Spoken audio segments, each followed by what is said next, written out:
Bangladesh versus Pakistan দ্বিতীয় test ম্যাচে প্রথম দিন বৃষ্টির কারণে ভেস্তে যাওয়ায় দ্বিতীয় দিনের ব্যাটিংয়ে আসে পাকিস্তান, যেখানে পাকিস্তানের আবদুল্লাহ শফিক 0 রানে তাসকিন আহমেদের বলে আউট হয়ে যায়। সিয়াম আইয়ুব এবং শান মাসুদ অসাধারণ একটি পার্টনারশিপ গড়ে। সিয়াম আইয়ুব 58 রান করে 110 বলে এবং শান মাসুদ 57 রান করে 69 বলে। এই দুজনেরই উইকেট নেয় মেহেদী হাসান মিরাজ। বাবর আজম 31 রান করে 77 বলে এবং সাকিব আল হাসান বাবর আজমকে এলবিডব্লিউর ফাঁদে ফেলে আউট করে। সাউথ শাকিল 16 রান করে 28 বলে এবং তাসকিন আহমেদ সাউথ শাকিলকে আউট করে। এরপরে মোহাম্মদ রেজওয়ান 29 রান করে 63 বলে এবং নাহিদ রানার দ্রুতগতির বলকে না বুঝতে পেরে নাজমুল হোসেন শান্তর কাছে ক্যাচ দিয়ে প্যাভিলিয়নে ফিরে যান মোহাম্মদ রেজওয়ান।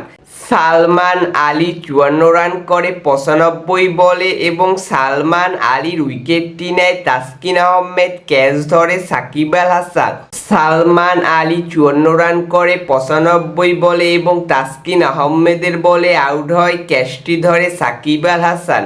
খুররাম শেহজাদ 12 রান করে 41 বলে মেহেদী হাসান মিরাজের বলে আউট হয় এবং ক্যাচটি ধরে সাকিব আল হাসান।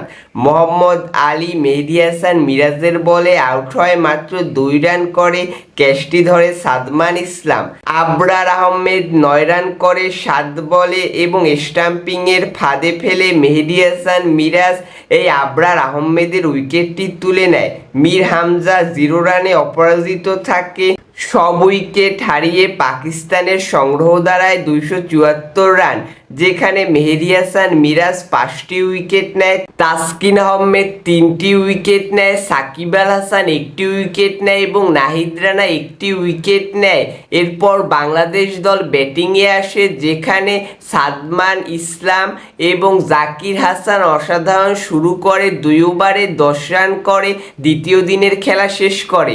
তো দেখা যাক তৃতীয় দিনে কি করে বাংলাদেশ দল। তো আমরা অবশ্যই আশাবাদী যে বাংলাদেশ দল পাকিস্তানের সাথে দ্বিতীয় টেস্ট ম্যাচেও ভালো কিছু করবে।